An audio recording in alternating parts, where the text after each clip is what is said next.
కీర్తనల గ్రంథం 30వ అధ్యాయం.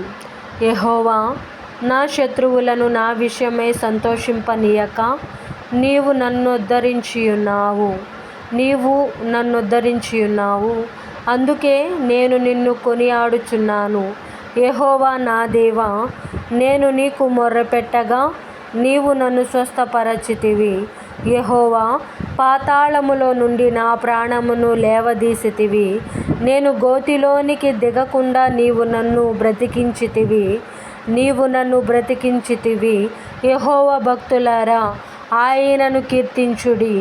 ఆయన పరిశుద్ధమైన జ్ఞాపకార్థ నామమును బట్టి ఆయనను స్తుతించుడి. ఆయన కోపము నిమిషమాత్రముండును, ఆయన దయ ఆయుష్కాలమంతయు నిలుచును. సాయంకాలమున ఏడుపు వచ్చి రాత్రి ఉండినను ఉదయమున సంతోషము కలుగును. నేనెన్నడూ కదలనని నా క్షేమకాలమున అనుకొంటిని. యెహోవా దయ కలిగి నీవే నా పర్వతమును స్థిరపరచితివి. నీ ముఖమును నీవు దాచుకొనినప్పుడు నేను కలత చెందితిని.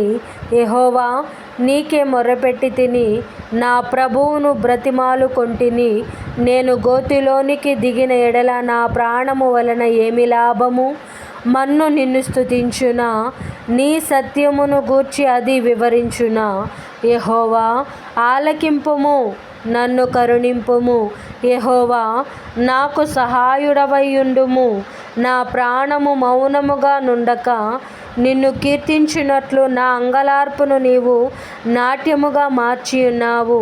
నీవు నా గోనెపట్ట విడిపించి సంతోష వస్త్రము నన్ను ధరింపజేసియున్నావు. యెహోవా నా దేవా, నిత్యము నేను నిన్ను స్తుతించెదను. దేవుడి పరిశుద్ధ వాక్యం మన వినికిడందు భద్రపరిచి దీవించునుగాక. ఆమేన్.